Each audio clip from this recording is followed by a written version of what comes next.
Parece que a imprensa começa a se render ao novo Botafogo de John Textor. Antes se inscreva no canal, nos ajude a crescer, aqui é fogão até o osso. Vamos lá. Só que assim, os jogadores já estavam lá há mais tempo, o Botafogo passou por várias reformulações na temporada passada, 2, 3, na mesma temporada. Mas o Botafogo pode virar até o fim de 2023, o segundo do Rio? Por que não? É um time organizado, um time que tem estrutura de trabalho, você reconhece o treinamento do Luiz Castro olhando o Botafogo postado em campo. As substituições que ele faz, a forma como o time se recompõe, a forma como o time ataca, a postura do time em campo. Tem dedos do Castro ali, a gente percebe, né? Então, por que não uma evolução num trabalho de que já vinha sendo feito na temporada passada e uma continuidade? É que a gente vai falar já, mas tem peças importantes indo embora, mas é um Botafogo com um certo equilíbrio. Você vê sistema de jogo. Então, não tem por que não pensar numa disputa direta ali com o Fluminense e se tornar uma das forças do Rio de Janeiro. A coisa está bem equilibrada, né? Se você pensar, mesmo o Vasco pode se candidatar também a ser o segundo. As coisas é mais difícil. Mais difícil. O Vasco é o Botafogo alto do ano passado. Né? Seria uma surpresa, né? Seria antecipar aí alguns... E o Vasco ainda é uma montanha-russa, ainda. Eu acho que é uma disputa em dois níveis, né? O nível da disputa estadual, sim, de começo de ano, e o nível que interessa mesmo, que é o desempenho deles no Brasileiro. Para esse, eu ainda acho o Fluminense muito mais consistente. O Fluminense fez um mercado bom. Exatamente. O Botafogo hoje Ele tem uma ideia muito clara de jogo, né? Muito clara. A ideia do Botafogo também é clara, mas falta ali um molho. Mas a do Fluminense machuca um pouquinho mais. Não, o Fluminense tem jogadores com condição. E banco de reservas também, né? A gente mostrou que no Majestoso teve provocação, até de leve, né? Por parte do Romero e do Corinthians, na conta oficial do Corinthians, mais contida. A do Botafogo para cima do Fluminense foi mais pesada. Pegaram mais pesado. Foi na ferida. Foi na ferida, olha lá. Pague imediatamente IAP. Ali o seu Madruga conversando com... O seu Barriga. Seu Barriga.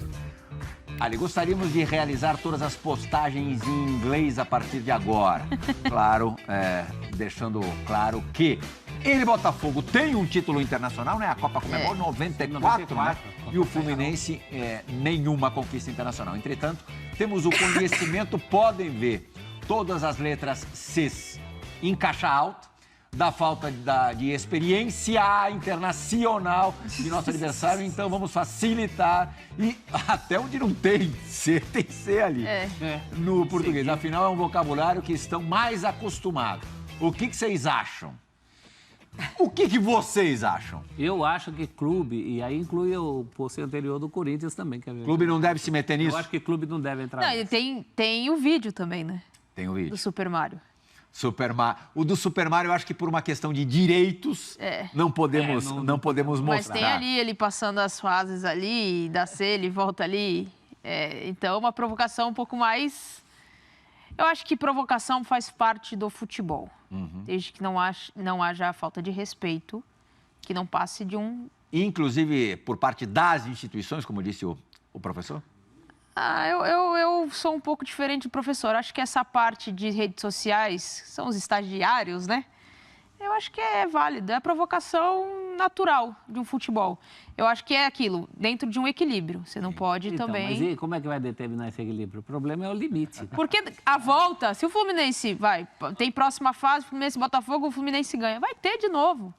Porque é isso que alimenta essa coisa das redes sociais, futebol, um tirando sarro do outro. Luiz Castro olhou para o banco de reservas ontem, Nath, olhou para trás e não viu o Jefinho. Tá faltando alguém ali. Olhou para entre os titulares e falou, também não pus. Também não escalei de início.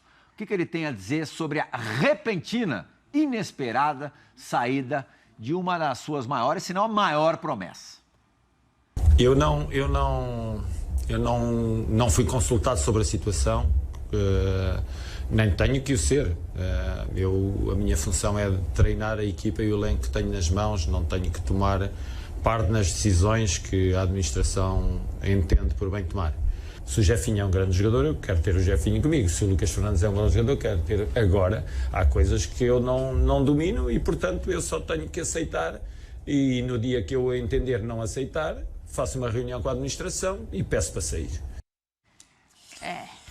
Para o torcedor botafoguense ficar ainda mais sofrido, números do Jefinho, da sua passagem pelo Botafogo, encerrada pelo menos momentaneamente, porque ele foi emprestado ao Lyon da França. 26 jogos, 2 gols, nem são tantos gols, né? Os números não estão tão favoráveis, não. Assistências 3, faltas sofridas 35, aí acho que tem muito do jogo dele, porque ele é insinuante, é um cara que, enfim, abre defesa. Dribles certos por jogo, quase 3, duelos vencidos por jogo, quase meia dúzia. Daí, no sábado, assim, de repente, perto ali da hora da final da Supercopa, surge a notícia de que o Jefinho, primeiro, foi por empréstimo de graça para o Lyon, que é um clube também do John Textor. O Crystal Palace é o outro, né, na Inglaterra, mas ele foi para o Lyon. Depois, não confirmada pelo Botafogo, surgiu a notícia de que foi um empréstimo a 5 milhões de euros por um semestre. Achei um pouco exagerado, com valor fixado em 10 milhões de euros. Quer dizer, mais 10 milhões de euros. Seriam 15 milhões de euros. Aí até valeria a pena. Mas é isso, né? E assim, à primeira vista, o Textor busca, como aquilo é um negócio acima de qualquer coisa, colocar o Jefinho numa vitrine mais atraente, já no futebol europeu. Se ele for vendido do futebol europeu para o futebol europeu, ele já sai valendo mais. Mas é a mesma coisa que eu falar assim pra você, Plihal, me empresta a sua cobertura e o seu carro. Eu vou usar aí durante 6 meses. Se der certo, eu te pago um dinheiro. A gente não tem confirmação de valores dessa negociação, dessa transação repentina. Agora, o Botafogo, e aí que está o problema de você ter um dono, né, entre aspas, ele vai fazer o que ele bem entende e achar melhor para os negócios dele. Agora, esportivamente para o Botafogo é horroroso, porque era um jogador promissor, um jogador que poderia render esportivamente, que poderia render dentro de campo, que poderia ser o seu diferencial. Perde isso.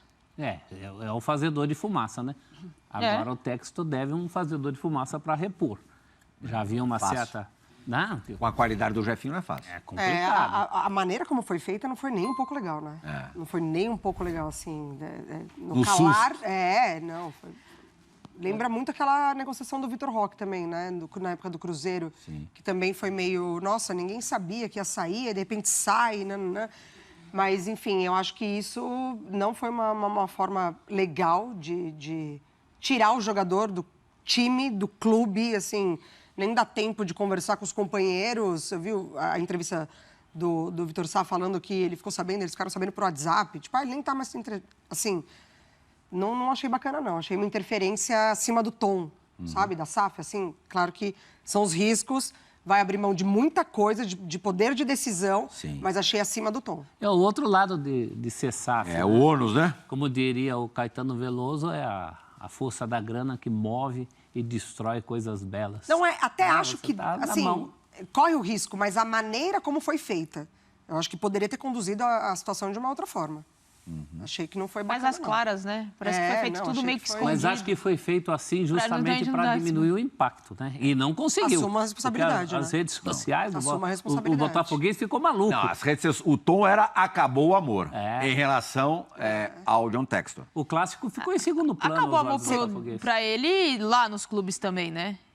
O pessoal do Crystal Palace já tá enchendo ali. Inventa rachaduras. É a questão de ter vários filhos, né, professor? Qual é o seu favorito? Dizia a minha avó, corta aqui dói, corta aqui dói, corta aqui dói. Mas eu acho que se cortar em um deles, acho que dói mais. Né? Agora, o que eu comecei falando ali é de que o jogador partindo do futebol europeu, ele pode já de cara valer mais.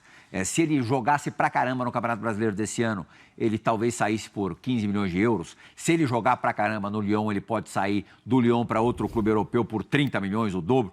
Tem o outro lado da moeda também, né?